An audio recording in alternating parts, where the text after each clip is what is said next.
আসসালামু আলাইকুম। আজকের ভিডিওতে আমরা লিমিটেশন অ্যাক্টের সেকশন 29 নিয়ে ডিসকাস করব। এই সেকশনটিতে এই আইন কোথায় অ্যাপ্লিকেবল না সে বিষয়টি ক্লিয়ার করা হয়েছে। এখানে বলা হচ্ছে যে কন্ট্রাক্ট অ্যাক্টের সেকশন 25 এর ক্ষেত্রে এই আইনের কোনো কিছুই অ্যাপ্লিকেবল হবে না।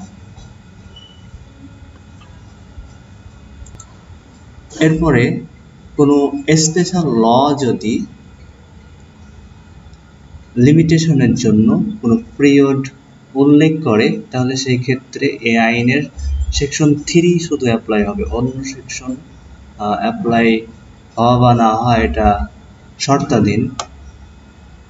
সেকশন 4, সেকশন 9 থেকে 18 এবং সেকশন 22 শর্ত সাপেক্ষে অ্যাপ্লিকেবল। যদি ওই স্পেশাল লগুলো এগুলোর অ্যাপ্লিকেশন পারমিট করে তাহলে অ্যাপ্লিকেবল হবে, তাছাড়া অ্যাপ্লিকেবল হবে না।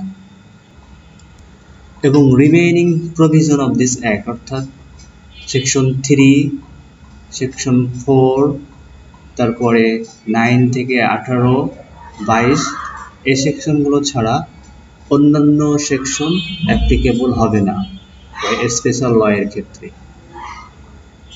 এখন প্রশ্ন হচ্ছে যে স্পেশাল ল বলতে এখানে কি বোঝানো হচ্ছে? এখানে স্পেশাল ল বলতে সে সমস্ত আইনকে বোঝানো হচ্ছে যে সমস্ত আইনে তামাদির জন্য বিধান উল্লেখ রয়েছে।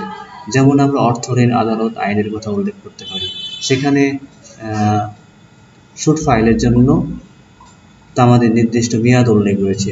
সেই ক্ষেত্রে সেকশন 29 অনুযায়ী ওই আইনটিতে এটা অ্যাপ্লিকেবল হবে কি না হবে সেটা নির্ধারণ করতে হবে। ওকে, এরপরে ডিভোর্স অ্যাক্টের ক্ষেত্রে এই আইনের কোনো কিছুই অ্যাপ্লিকেবল হবে না। আর সেকশন 26, 27 যেসব ক্ষেত্রে ইসমেন্ট অ্যাক্ট 1882 অ্যাপ্লিকেবল, যেসব টেরিটরিতে এই আইনটি অ্যাপ্লিকেবল সেই সব জায়গায় সেকশন 26, 27 এবং সেকশন 2 এ যে ইসমেন্টের ডেফিনেশন দেওয়া হয়েছে সেটা অ্যাপ্লিকেবল বা কার্যকর হবে না। Okay, thank you for watching. Please don't forget to subscribe. Thank you.